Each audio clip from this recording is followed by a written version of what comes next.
Umama walentombazane uthi akawakholwanga amehlo akhe uma ebona umsolwa enkantolo ngenxa yesihluku ingane yakhe eshawe ngaso.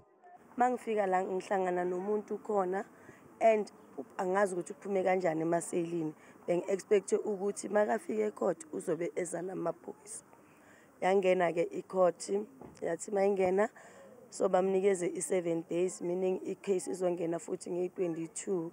But I'm so worried ngomntanami nami ukuthi si safe kangakanani njengoba lo muntu angaphandle.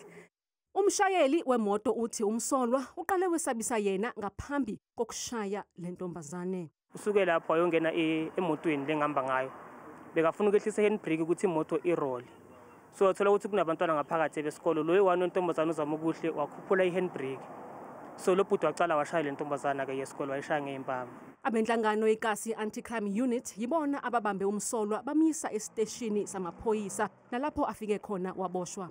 Sithole imoto sezingasekho eka driver naleyo msolwa sathola ukuthi ku-involve or kuhlanganisa nabantwana besikole. Abantwana besikole babese besichazela ukuthi kwenzakaleni base bayasitshengisa nokuthi imoto zihambe zashona ngokuphi ngoba zihambe ngesikhulu ispeed engathi ubesaqhubeka ubhuti ehlukumeza udriver wabantwana.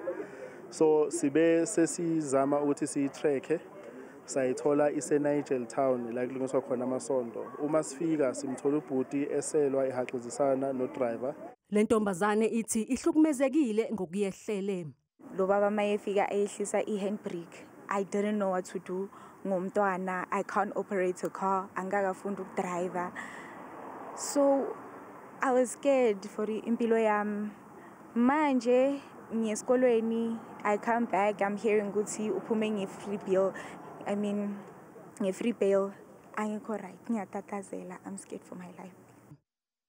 Imanje ivumile ukuthi umsolwa bekungafanele adedelwe kwasekuqaleni yaphinde yathi bekufanele ahlale esitoksini aze avele okokuqala enkantolo.